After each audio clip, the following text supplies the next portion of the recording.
It was steaming toward Gibraltar on a training exercise.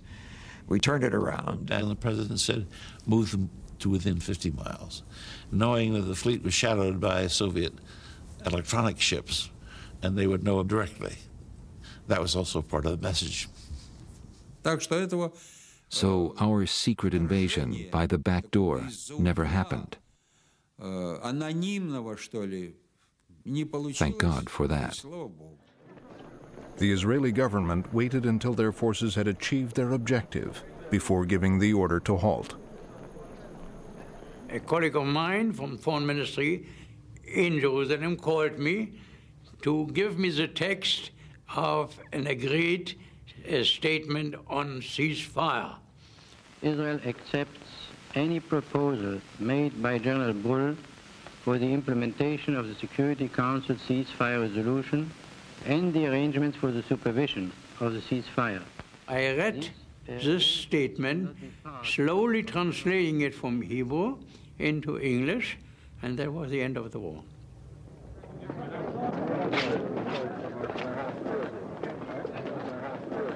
In 6 days, the armed forces had quadrupled the territory Israel controlled. From Syria, they had taken the Golan Heights. From Jordan, the West Bank and the Old City of Jerusalem. From Egypt, Gaza and the Sinai. With so much land to trade, Israel had its best chance ever for peace.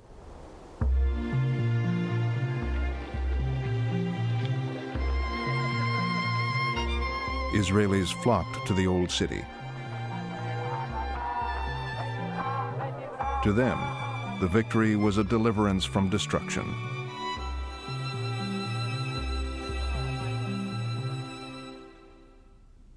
The Israeli cabinet was determined to hold on to Jerusalem and, for the time being, the West Bank. But in exchange for peace, they were willing to give back the Golan Heights to Syria and the Sinai Desert to Egypt.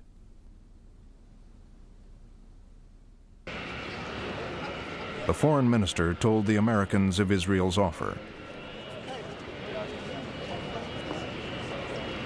When I presented these to a meeting headed by Dean Rusk and Goldberg and Sisko, in general they were astonished by the fact that we were clearly not in a mood of annexation.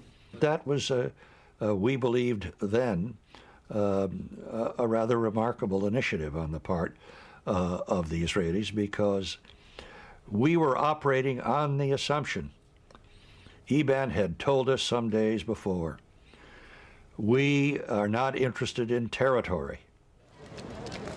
That week, President Johnson was hosting a summit for Soviet Prime Minister Kosygin.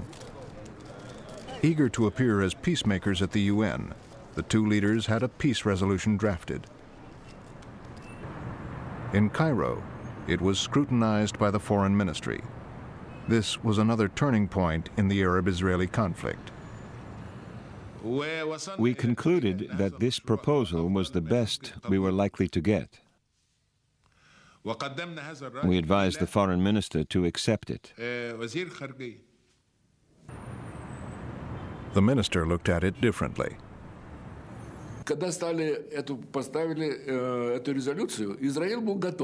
When the resolution was proposed, Israel was ready to accept it. But Egypt's foreign minister was utterly against the resolution because it indirectly implied Israel's right to exist, and he wouldn't have that at all.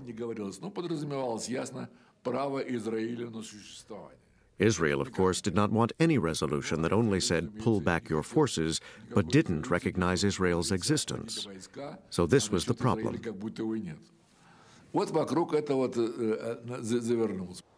But recognizing Israel was not on Nasser's agenda. Following Egypt's defeat, he had more immediate problems at home.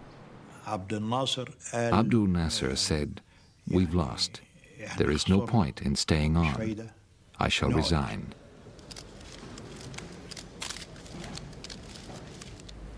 I have decided to resign totally and finally from all official positions. I shall return to private life. I shall perform my duties like any other citizen. After his broadcast, crowds surrounded the presidential palace and begged Nasser to stay.